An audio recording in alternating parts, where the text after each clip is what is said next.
Pernah nggak sih, Enda ngerasa ada semacam glitch atau gangguan dalam realitas?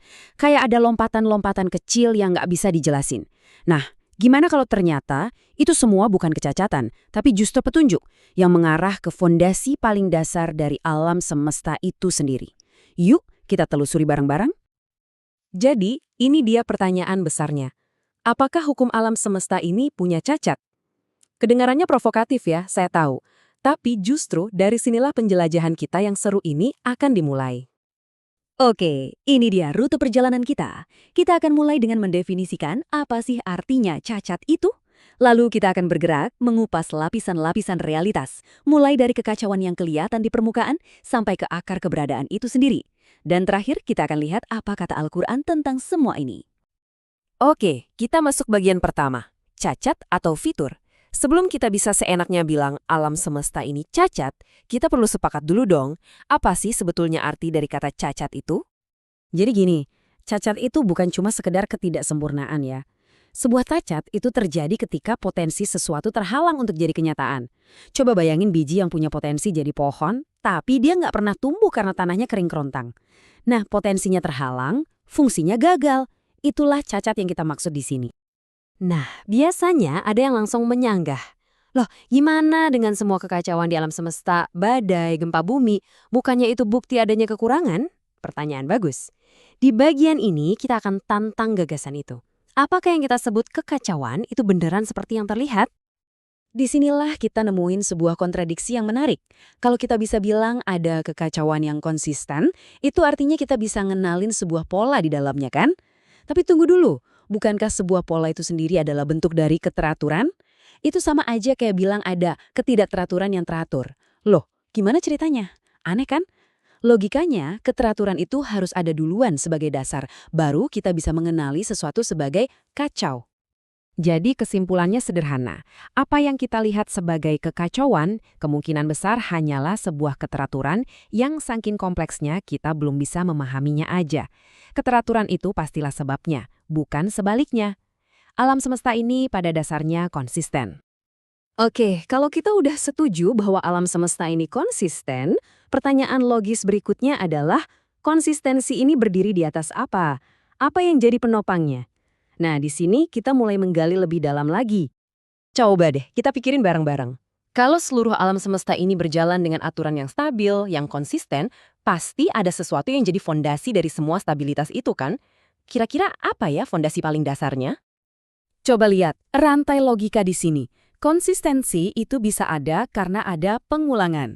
Pengulangan bisa ada kalau ada siklus. Siklus bisa ada kalau ada keberadaan dan, nah ini dia yang mengejutkan.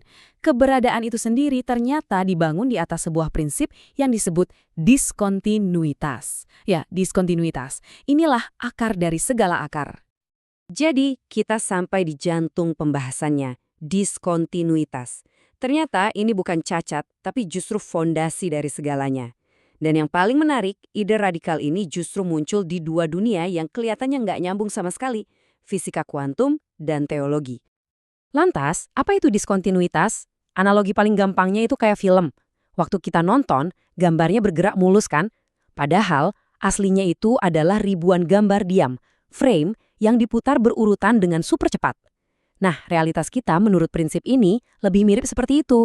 Bukan garis lurus yang nyambung terus, melainkan serangkaian jepretan keberadaan yang terpisah-pisah.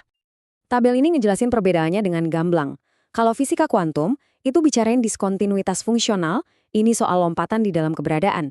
Contohnya, elektron yang loncat dari satu level energi ke level lain tanpa melewati ruang di antaranya. Tapi, Al-Quran membahas sesuatu yang jauh lebih fundamental, diskontinuitas eksistensial. Ini bukan lagi lompatan di dalam keberadaan, tapi lompatan menuju keberadaan itu sendiri. Dari tiada menjadi ada setiap saat. Jauh lebih mendasar. Yuk, sekarang kita fokus ke perspektif Al-Quran.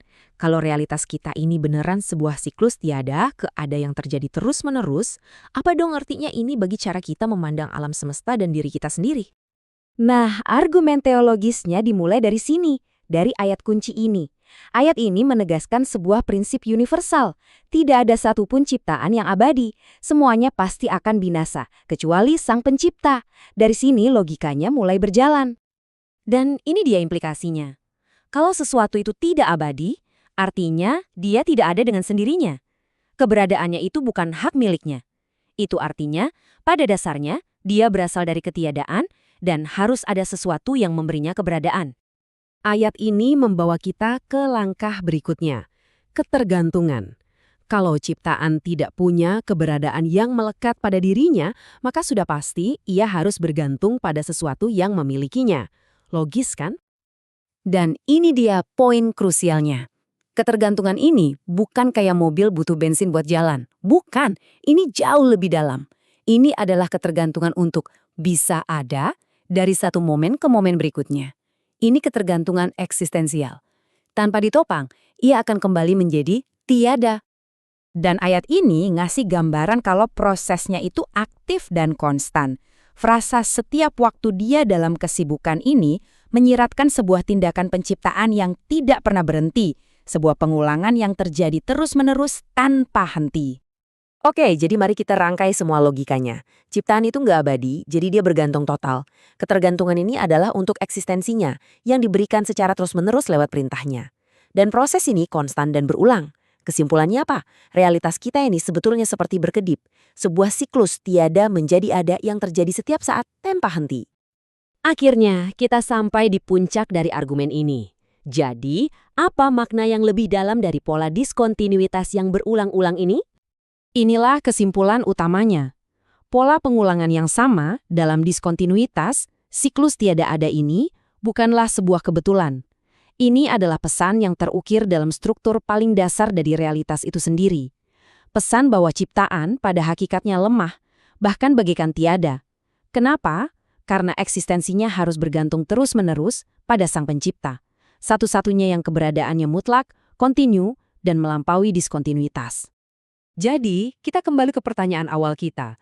Apakah diskontinuitas ini sebuah cacat? Sama sekali bukan. Justru sebaliknya.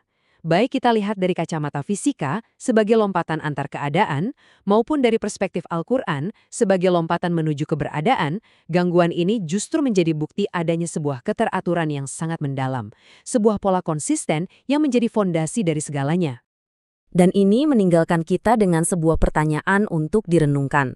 Kalau setiap momen keberadaan kita adalah sebuah anugerah yang secara aktif diberikan, sebuah lompatan dari ketiadaan, bagaimana hal itu mengubah cara kita memandang nilai dari setiap detik, setiap tarikan napas yang kita miliki?